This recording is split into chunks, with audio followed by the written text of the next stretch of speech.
Audiolibros Your presenta Los astronautas de Yahvé. La Iglesia no ha contado toda la verdad sobre el nacimiento de Jesús de Nazaret. Un libro de Juan José Benítez. Narración a cargo de Jorge. 3 años de lactancia. El Evangelio apócrifo de Mateo prosigue su relato. Joaquín, tras la segunda aparición del ángel, decide levantar su campamento y se pone en camino. Y dice textualmente el autor sagrado: anduvieron 30 días consecutivos y cuando estaban ya cerca, un ángel de Dios se apareció a Ana mientras estaba en oración y le dijo: vete a la puerta que llaman Dorada y sal al encuentro de tu marido, porque hoy mismo llegará. Ella se dio prisa y se marchó allá con sus doncellas. Y, en llegando, se puso a orar. Mas estaba ya cansada y aún aburrida de tanto esperar cuando de pronto elevó sus ojos y vio a Joaquín que venía con sus rebaños. Y enseguida salió corriendo a su encuentro, se abalanzó sobre su cuello y dio gracias a Dios diciendo: poco ha era viuda, y ya no lo soy, no hace mucho era estéril y he aquí que he concebido en mis entrañas. Esto hizo que todos los vecinos y conocidos se llenaran de gozo, hasta el punto de que toda la tierra de Israel se alegró con tan grata nueva. Como vemos, se confirma nuevamente la hipótesis de que María, la madre de Jesús, fue engendrada también por obra del Espíritu Santo, o, lo que viene a ser lo mismo, por un procedimiento misterioso o sobrenatural. Un hecho que, dicho sea de paso, jamás ha sido valorado o divulgado por la Iglesia Católica. El ángel se aparece a Ana. Por su parte, el libro sobre la Natividad de María concluye este capítulo de la historia de Ana y Joaquín, los abuelos de Jesús, con un relato básicamente similar al anterior. Dice así este apócrifo: después se dejó ver de Ana, se refiere al mismo ángel que se había mostrado a Joaquín en las montañas, y le dijo: no tengas miedo, Ana, ni creas que es un fantasma lo que tienes a tu vista. Soy el ángel que presentó vuestras oraciones y limosnas ante el acatamiento de Dios. Ahora acabo de ser enviado a vosotros para anunciaros el nacimiento de una hija cuyo nombre será María, y que ha de ser bendita entre todas las mujeres. Desde el momento mismo de nacer rebosará en ella la gracia del Señor y permanecerá en la casa paterna los 3 primeros años hasta que termine su lactancia. Después vivirá consagrada al servicio de Dios y no abandonará el templo hasta que llegue el tiempo de la discreción. Allí permanecerá sirviendo a Dios con ayunos y oraciones de noche y de día y absteniéndose de toda cosa impura. Jamás conocerá varón, sino que, ella sola, sin previo ejemplo y libre de toda mancha, corrupción o unión con hombre alguno, dará a luz, siendo virgen, al Hijo, y siendo esclava, al Señor que con su gracia, su nombre y su obra es Salvador de todo el mundo. Levántate, pues, sube hasta Jerusalén, y cuando llegues a aquella puerta que llaman Áurea por estar dorada, encontrarás allí, en confirmación de lo que te digo, a tu marido, por cuya salud estás acongojada. Ten, pues, seguro, cuando tuvieren cumplimiento estas cosas, que el contenido de mi mensaje se realizará sin duda alguna. Ambos obedecieron al mandato del ángel y se pusieron camino de Jerusalén desde los puntos donde respectivamente se hallaban. Y cuando llegaron al lugar señalado por el vaticinio angélico, vinieron a encontrarse mutuamente. Entonces, alegres por verse de nuevo y firmes en la certeza que les daba la promesa de un futuro vástago, dieron las gracias que cumplía a Dios que exalta a los humildes. 1. Discreción, el tiempo de la menstruación. Alabado sea Dios por no haberme hecho mujer. Es de suponer que el equipo de seres del espacio que trabajaba ya en esta fase del plan de la redención humana se plantease, y con extrema preocupación, qué clase de reacciones podía provocar en Joaquín y Ana el anuncio, por parte de uno de sus hombres, del futuro nacimiento de una niña. La razón era simple. En aquella época, e incluso en la actualidad, la situación de la mujer en Oriente no era muy justa, que digamos. Tener niños era de suma importancia para la mujer judía. Es más, la carencia de hijos era considerada como una gran desgracia, incluso como un castigo divino. Si la esposa daba a su marido un varón, aquella empezaba a ser respetada y considerada entre las familias fieles al cumplimiento de la ley. Si, por el contrario, tenía una hembra, el acontecimiento se veía acompañado con frecuencia de indiferencia y tristeza. La inferioridad de la mujer en tiempos de Jesús llegaba a tales extremos que uno de los escritos rabínicos, el llamado Beracot, recomendaba rezar todos los días la siguiente oración: alabado sea Dios por no haberme hecho mujer. Resulta, por tanto, poco comprensible que Ana, y no digamos su marido, expresase una tan grande alegría ante el nacimiento de una hija. Ni siquiera las palabras del astronauta, y que ha de ser bendita entre todas las mujeres, podía tranquilizar con seguridad el inquieto corazón de la futura abuela de Jesús. Era lógico. Ella, como mujer, conocía el grado de sumisión a que estaban sometidas todas las féminas. Cuando una mujer judía de Jerusalén salía de casa, por ejemplo, Llevaba la cara cubierta con un tocado que comprendía 2 velos sobre la cabeza, una diadema sobre la frente con cintas colgantes hasta la barbilla y una malla de cordones y nudos. De este modo no se podían reconocer los rasgos de su cara. La mujer que salía sin llevar la cabeza cubierta, cuenta Joachim Jeremías, es decir, sin el tocado que velaba el rostro, ofendía hasta tal punto las buenas costumbres que su marido tenía el derecho, incluso el deber, de despedirla, sin estar obligado a pagarle la suma estipulada, en caso de divorcio, en el contrato matrimonial. Así se especifica en el también escrito rabínico Ketubot. Esto me inclina a pensar que la Virgen María, siendo ya adulta y madre de Jesús, también se vería obligada a respetar la referida norma. He aquí, en fin, otro hecho que tampoco ha sido recogido con fidelidad por la tradición pictórica mundial. La Virgen, como sabemos, aparece siempre con el rostro descubierto cuando, en realidad, debía ser todo lo contrario. Esta precaria situación social de la mujer en Oriente llegaba a situaciones tan calamitosas como las siguientes y que son perfectamente registradas por los escritos rabínicos Hidusim, Ketubot y Berakot. La buena educación prohibía encontrarse a solas con una mujer en la calle, mirar a una mujer casada e incluso saludarla. Una mujer que se entretenía con todo el mundo en la calle o que hilaba en público podía ser repudiada sin recibir el pago estipulado en el contrato matrimonial. Filón dice a este respecto: mercados, consejos, tribunales, procesiones festivas, reuniones de grandes multitudes de hombres, en una palabra, toda la vida pública, con sus discusiones y sus negocios, tanto en la paz como en la guerra,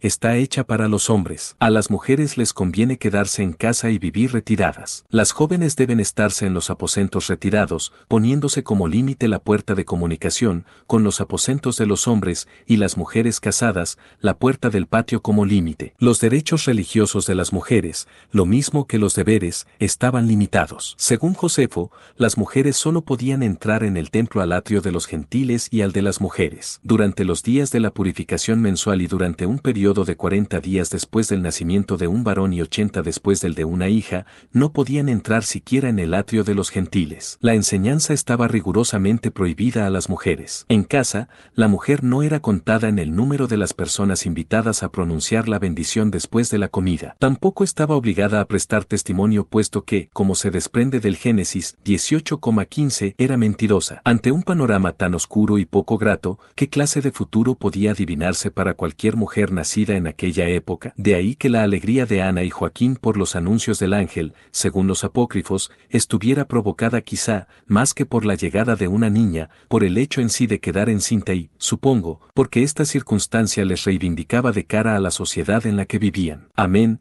naturalmente, del hecho de haber podido contemplar a un ser sobrenatural. Si tenemos en cuenta que las mujeres de aquella época, y muy especialmente las de la clase alta, como era el caso de Ana, casi siempre permanecían acompañadas de doncellas, esclavas, etc., era muy probable que el astronauta o su nave, o ambos, hubieran sido vistos también por aquellas, y la noticia habría corrido como la pólvora por la ciudad y comarca. Si uno reflexiona sobre este tardío embarazo de Ana, que posiblemente había entrado ya en los 40 años, no necesita mucho tiempo para caer en la cuenta de lo maravillosamente bien planeada que debió estar la llegada del Mesías. Me refiero, una vez más, al Estado Mayor. Lo fácil, aunque al mismo tiempo menos efectivo, hubiera sido suscitar en Ana y Joaquín uno o varios hijos, y en la edad habitual. Esto, sin embargo, no habría contribuido tanto a subrayar la acción divina. Era, por supuesto, mucho más espectacular cerrar temporalmente la maternidad de los abuelos de Jesús, someterlos a una situación tensa y difícil como debió ser el reproche del sumo sacerdote y, por último, hacer brillar ante la pareja y ante todo el pueblo judío el inmenso poder de los cielos. Y no me referiré ahora a ese asombroso o misterioso o sobrenatural fenómeno anunciado por el astronauta, por el que el óvulo de Ana quedó evidentemente fecundado y que nada tuvo que ver con acción de varón alguno. Prefiero esperar a ese otro instante, prácticamente gemelo del que hemos leído, y en el que otro tripulante anuncia a la joven María que concebirá un hijo sin mediación humana. Desde el punto de vista genético, por ejemplo,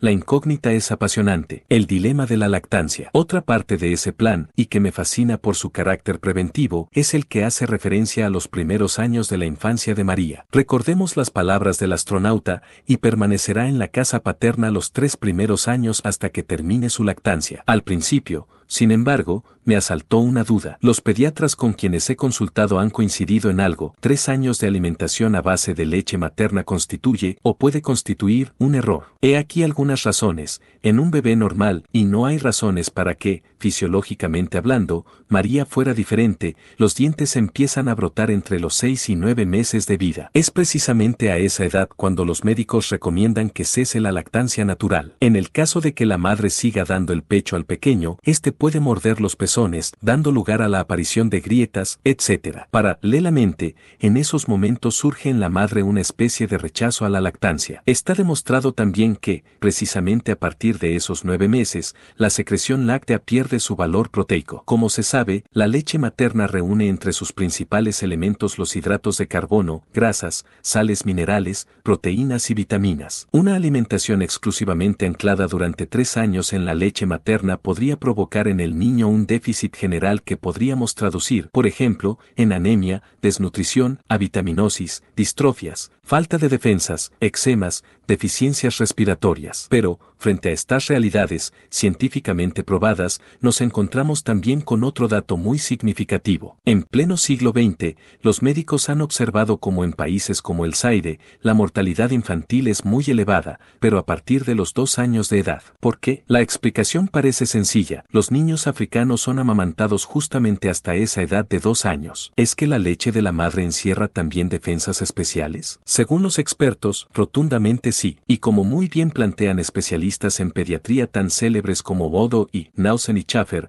es muy probable que, a pesar de todos nuestros conocimientos, todavía no hayamos descubierto la totalidad de los elementos que integran la leche materna. En ese caso, la acción del equipo de astronautas que ordenó la lactancia de María por un periodo de 3 años pudo ser correcta. Desconozco si existen cifras fiables sobre los índices de mortalidad infantil en la época de Jesús, pero supongo que debían ser preocupantes. Si aquellos seres supertecnificados eran conscientes de semejante amenaza, cosa más que segura, la medida en cuestión resultaba del todo razonable, por encima, incluso, de los problemas anteriormente referidos. La medicina de hace 2000 años no estaba en condiciones de saber que, por ejemplo, el calostro, la leche materna de la primera semana, es rico en anticuerpos contra el virus poliomielítico, contra el coli y contra los estafilococos. Según los médicos de hoy, el niño alimentado con leche materna está prácticamente inmunizado contra infinidad de infecciones y su flora intestinal presenta igualmente considerables ventajas. Los psiquiatras y pediatras se muestran también de acuerdo en otro hecho de gran trascendencia para el equilibrio emocional del niño. Un bebé que recibe la correspondiente alimentación láctea experimenta normalmente una mayor afectividad. Crece sin miedos y traumas y el mero hecho de ponerle al pecho anula en él el llamado reflejo de Moro. Este consiste en un susto natural que invade al pequeño cuando se ve boca arriba. Si los astronautas, se supone que infinitamente más adelantados que nuestros actuales pediatras y psicólogos, pretendían que María creciera plena de afectividad, sin miedos y traumas y con un mínimo de defensas, de cara a las muchas enfermedades que debían asolar a la población infantil, una lactancia prolongada podía ser el tratamiento ideal. Por otra parte,